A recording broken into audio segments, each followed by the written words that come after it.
Réveille ton bise, tin tin tin. Réveille ton bise. Hello et bienvenue sur le podcast Réveille ton bise. Je suis Justine, mentor podcast et business. J'aide les entrepreneurs à développer un business qui leur ressemble grâce au Human Design et sans prospection grâce au podcast. Tous les lundis à 6h, je me mets au défi de vous partager des conseils et de l'inspiration pour vous réveiller, vous et votre business. Est-ce que vous êtes prêts à attaquer cette nouvelle semaine à fond ? Moi, je le suis. C'est parti, bonne écoute. Hello et bienvenue dans ce nouvel épisode de Réveille ton bise. C'est le tout premier épisode de cette nouvelle année 2022. Alors avant d'aller directement dans le vif du sujet, je vous souhaite évidemment à tous et à toutes une bonne année. J'espère que cette année 2022 vous apportera tout ce dont vous avez besoin, que ce soit d'un point de vue personnel mais aussi professionnel. J'espère vraiment que vos fêtes de fin d'année se sont bien passées et surtout que vous êtes au taquet pour cette nouvelle année. Et si jamais ce n'est pas le cas, personne n'a dit que la rentrée se faisait le 3 janvier. Vous avez absolument le droit de prendre encore une semaine ou deux de vacances, si ce n'est plus, et de revenir à fond et en forme quand vous le souhaitez. Vous avez donc dû voir le titre de cet épisode qui parle en fait de mes non-résolutions du Nouvel An. Alors ça y est, c'est la nouvelle année, et qui dit nouvelle année dit souvent nouvelle résolution. Et chaque année, c'est pareil, on est super motivé pour améliorer certains aspects de notre vie et ça dure, roulement de tambour, une semaine, voire moins. Et je trouve que c'est d'autant plus problématique quand il s'agit de développer son business et qu'on stagne dans son évolution à cause de résolutions qui n'ont pas été tenues et qu'au final, on finit par culpabiliser. C'est pourquoi, perso, depuis quelques années, j'ai arrêté de me voiler la face. Du coup, j'ai aussi arrêté les résolutions. Alors, dans l'épisode du jour, je vous explique pourquoi j'ai pris ces non-résolutions-là et surtout quelle est ma nouvelle approche. Déjà, avant de comprendre le pourquoi du comment, c'est déjà important de comprendre pourquoi est-ce qu'on ne tient jamais les résolutions. Instant chiffre, 90% des Français et des Françaises déclarent ne jamais tenir leurs résolutions. Et je trouve que ce chiffre n'est vraiment pas anodin. La nouvelle année nous amène à avoir envie de renouveau et on en arrive à vouloir réaliser certains projets. Pour le coup, je trouve que c'est quand même assez génial. Par contre, et malheureusement, la motivation ne dure pas toujours. Mais pourquoi ? Eh bien, parce que notre cerveau n'est pas fait pour résister à la tentation ni lutter contre les habitudes. Voyons ensemble les principales raisons qui nous amènent à abandonner nos résolutions après quelques semaines, voire du coup quelques jours. La première raison, c'est qu'on attend des résultats rapides. On veut quelque chose et on le veut tout de suite. Le souci, c'est qu'on ne se rend pas souvent compte de la charge de travail qu'il va falloir faire en fait pour atteindre ce résultat ou pour atteindre cet objectif. Au final, on est rapidement déçu de ne pas avoir eu de résultats rapidement et on finit par perdre toute motivation pour au final, encore une fois, abandonner. C'est essentiel d'être réaliste sur le travail requis sur cette résolution-là et de s'y prendre étape par étape. Personne, dans l'histoire, n'a couru de marathon avant d'avoir acheté une paire de baskets. Et ça, c'est déjà une première étape. Ensuite, il y a de l'entraînement. La première clé, c'est donc d'être patient et patiente et de se laisser le temps d'apprendre et de faire les choses. La seconde raison, c'est qu'il est possible de ne pas avoir, en tout cas de ne pas mettre en place d'objectifs clairs. Et s'il y a une chose qui est absolument indispensable avant de commencer une résolution, c'est d'avoir une idée claire de ce qu'on désire obtenir et surtout une idée mesurable. Souvent, quand on prend une résolution, on finit par se démotiver car ça semble trop complexe et long avant d'obtenir le résultat. Par exemple, si la résolution aujourd'hui est de mieux s'organiser, eh bien, ça peut demander énormément de temps puisque l'objectif est complexe et très peu clair, juste mieux s'organiser. L'organisation peut avoir plusieurs aspects comme la discipline, la gestion du temps, la gestion des priorités, la procrastination, l'organisation des clients, son organisation d'un point de vue agenda, son organisation d'un point de vue, j'en sais rien, Notion, client, etc., etc. Je vous conseille donc de choisir un ou deux éléments lié à votre besoin d'une meilleure organisation pour savoir surtout où vous souhaitez aller. Si vous choisissez je veux juste mieux m'organiser, en fait, vous ne choisissez rien puisque c'est trop large. Et du coup, où est-ce qu'on commence? Parce que du coup, où est-ce qu'on va? C'est beaucoup trop gros. Et de pouvoir faire un choix entre un ou deux éléments, ça va surtout être beaucoup plus motivant pour vous et vous allez avoir et voir aussi davantage les résultats. C'est pas tant sur la quantité ou la qualité de la résolution, c'est juste sur son accessibilité et sa réalisation. Donc, on commence par un ou deux éléments, on sait où est-ce qu'on va, on observe les résultats et puis ensuite on continue. La troisième raison pour laquelle on laisse tomber rapidement nos résolutions, c'est de se lancer tête baissée sans plan d'action. Le plus difficile, c'est souvent de savoir comment se lancer et comment s'y prendre dans ses résolutions. Et sans plan d'action, si en plus on choisit tout, on ne sait pas par où on commence et on ne sait surtout pas quoi faire pour y aller. Et ne pas savoir par où commencer a souvent pour effet de, du coup, ne jamais commencer. Voilà, c'est le serpent qui se mord la queue. Et comme rien n'arrive par magie, du coup, rien n'arrive du jour au lendemain non plus. Si l'objectif est par exemple de faire plus de chiffre d'affaires, il va falloir avoir une stratégie précise. Par exemple, combien de nouveaux clients, à quel tarif, quelle stratégie d'acquisition de conversion, etc., etc. La motivation, c'est ce que nous avons de plus précieux dans un projet et il faut en prendre soin. Anticiper et prévoir un parcours clair va vous permettre d'être réaliste dans votre projet et surtout d'être préparé aux étapes et aux possibles difficultés que vous allez rencontrer sur le chemin. La préparation, c'est un moyen de garder le moral, de garder en tête pourquoi vous allez sur cette lancée-là et surtout, ça vous permet de garder en vue, en tout cas dans la ligne de mire, la lumière au bout de votre tunnel. Bon, et la dernière raison qui fait que nous laissons nos résolutions abandonnées sur le bord d'une route où il ne passe jamais personne, c'est que nos résolutions n'ont pas de réel sens, en tout cas pour nous, d'un point de vue personnel. Nos résolutions sont souvent en réalité qu'une sorte d'obéissance déguisée à un bon petit scénario de personne parfaite qui veut absolument tout gérer de manière impeccable, qui ne s'autorise jamais ni la plainte, ni le repos, ni un peu de laisser-aller et encore moins de bienveillance envers soi-même. C'est un peu quand même un espèce de schéma robotique de Brie-Van de Camp. Je sais pas vous, mais moi ça me fait un peu penser à tout ça. Et la plupart de ces résolutions ne sont pas prises pour soi-même, mais pour prouver aux autres, alors qu'on est capable, qu'on est meilleur, j'en sais rien, mais c'est souvent une histoire d'ego et d'image qu'on a envie de montrer aux autres, au reste du monde.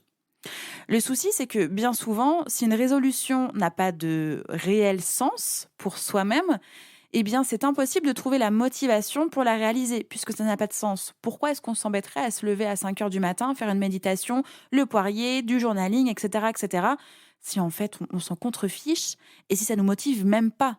Il faut donc être conscient et consciente des raisons qui vous poussent, et qui me poussent aussi, à vouloir certaines choses et remettre en question ce qui compte réellement pour vous. Et ce qui compte aussi réellement pour moi, parce qu'au passage, ça me fait aussi une petite piqûre de rappel. Alors aujourd'hui, je vous propose ma solution. Stop les résolutions et vive les objectifs. Maintenant, c'est bon, c'est terminé, on arrête les fausses résolutions.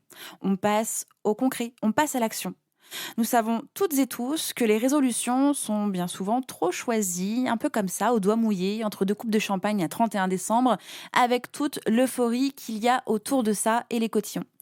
C'est pourquoi je recommande vivement de se fixer des réels objectifs plutôt que des mauvaises résolutions. Alors, je vous entends me demander, non mais Justine, t'es bien mignonne, mais c'est quoi la différence ? Beaucoup de personnes pensent qu'il n'y a pas de différence entre les objectifs et les résolutions et qu'il s'agit en fait de la même chose. Alors, la vérité, c'est que ce n'est pas le cas. Les objectifs et les résolutions sont différents dans leur signification, leur logique et leur approche. Allez, c'est parti pour la session définition de Ce n'est pas sorcier dans Réveille ton bise. Par nature, une résolution existe pour pallier à un problème. Vous fumez ? Bon, bonne résolution, vous arrêtez. Le souci là-dedans, c'est qu'un seul tout petit écart et bim, la résolution est tombée à l'eau, c'est terminé, merci, au revoir, c'est un échec cuisant. En revanche, un objectif, c'est-à-dire un but vers lequel On essaye de tendre sans toutefois modifier entièrement le quotidien permettra de maintenir un cap sans craindre les écarts et donc l'échec. De plus, les résolutions sont binaires et leur système de notation est, je trouve, quand même forcément manichéen. Soit elles sont tenues, soit c'est un échec. Bon, soit noir, soit blanc, voilà, on comprend. À l'inverse, un objectif implique un réel parcours et donc une ligne de progression. Vos objectifs seront des projets dignes de ce nom où le chemin compte plus que la finalité. Et moi, je trouve que ça sonne déjà carrément mieux. Évidemment, vos objectifs ne doivent pas être tirés au hasard, hein, soyons encore un peu sérieux et sérieuses. Ils doivent correspondre à la fameuse méthode SMART pour S spécifique, M mesurable, A atteignable, R réaliste et T temporel. C'est donc un outil indispensable pour mesurer et apprendre à prioriser vos objectifs. Pour vous aider, je pense qu'il n'y a rien de mieux que de vous mettre dans les oreilles, et du coup pas devant les yeux, les objectifs d'une autre personne pour vous aider à mettre le pied à l'étrier. Et donc cette personne, c'est moi. Je vous dévoile mes objectifs pour 2022. J'en ai déjà un petit peu parlé lors du précédent épisode sur bilan et objectifs 2022, enfin bilan 2021 et voilà les choses que je vais mettre en place pour 2022. Donc, j'avais dit dans cet épisode-là que j'avais un objectif financier pour 2022 à 70 000 euros de chiffre d'affaires. Et puis, après réflexion et concertation entre moi-même et moi-même, je me suis rendu compte qu'en fait, je limitais mon objectif, je limitais ma progression parce que j'avais peur. J'avais peur d'un changement de statut, j'avais peur d'un plus gros chiffre. Et à savoir que j'ai atteint cette année les 50 000 euros de chiffre d'affaires. Juste, je mets bien des grosses guillemets, hein, parce que c'est énorme, hein, mais juste 20 000 euros de progression, je trouve que c'est pas assez challengeant. Donc, je change mon objectif financier pour 100 000 euros de chiffre d'affaires. Ce qui veut dire qu'il y a un moment donné où il va bien falloir que je réfléchisse à comment mon entreprise est en train de grandir, se solidifier, évoluer, etc. Mais ça fait partie du jeu et donc, du coup, ça fait partie aussi de mes étapes pour atteindre cet objectif-là. Voilà. Le deuxième objectif, c'est de prendre, parce que c'est pas encore arrivé, donc je ne veux pas parler au passé, c'est de prendre 6 semaines de vacances l'année prochaine. Alors actuellement, je suis en train de voir avec Julie, mon alternante de l'extrême, ma business manager d'amour, à quel moment on va pouvoir poser ces vacances-là. Mais c'est en working progress. Ce qui veut dire qu'une fois que ces vacances, ces 6 semaines sont posées, il va falloir que je travaille avant et après pour que ça fonctionne bien, que mes vacances soient de vraies vacances et donc que ce ne soit pas une zone anxiogène comme ça a pu l'être les précédentes fois où j'ai souhaité prendre des vacances. Donc mon travail devra être effectué, fait, parfait, avant et après. L'objectif numéro 3, c'est de lire 12 livres. Donc, on a mis en place notre liste de lecture avec Julie pour se motiver et puis, évidemment, dans notre agenda, des temps de lecture pour que ce soit concret. L'objectif numéro 4, d'obtenir la certification Calliope. Comme je l'expliquais dans l'épisode précédent, on avait préparé l'entreprise à cette certification, mais par problème de trésorerie, on n'a pas pu l'effectuer. Donc, on va faire en sorte que d'ici le mois de juin, cette certification soit faite. Voilà. Du coup, ça veut dire qu'il y a encore des étapes à mettre en place, notamment avoir la somme nécessaire, revoir ce qu'on avait préparé il y a 2 mois, sans doute repositionner certaines choses. Voilà, donc encore une fois, pour cet objectif numéro 4, il y a des étapes à franchir pour l'atteindre. Mon objectif numéro 5, donc de simplifier, optimiser mon entreprise, ça a beaucoup évolué sur l'année 2021 où j'expliquais la première partie de mes 6 mois, c'était l'incendie international. Entre mai et octobre, c'était encore très compliqué à gérer. Il y avait trop de choses, il y avait vraiment beaucoup trop de choses. Et depuis le mois de novembre, ça commence à s'aplanir. On a fait des choix, on a priorisé des choses, on a supprimé des choses, on a amélioré, on a clarifié, bref. Donc, on continue sur cette lancée-là et on sait quel chantier on est en train de s'attaquer. Actuellement, on est en train de revoir notre espace Notion pour que tout soit clair en termes de process, standard, collaboration, etc., etc., que tout soit dans cet outil et que ce soit simple, efficace et agréable pour toutes les personnes qui travaillent dans l'entreprise. Donc, je crois que sur cet objectif-là, il n'y a pas disons, de point final sur la simplification et l'optimisation de l'entreprise, puisque à chaque fois qu'il va y avoir une nouvelle personne ou un nouveau projet, il va falloir penser dès le départ à aller à l'essentiel et ne pas commencer à se jeter dans tous les sens, utiliser un max d'outils, dépenser un max d'argent, etc., etc. L'objectif numéro 6, eh bien, encore et toujours, soigner mon dos, être bien dans ma tête, bien dans mon corps et ne plus me relayer au second plan dans mon business.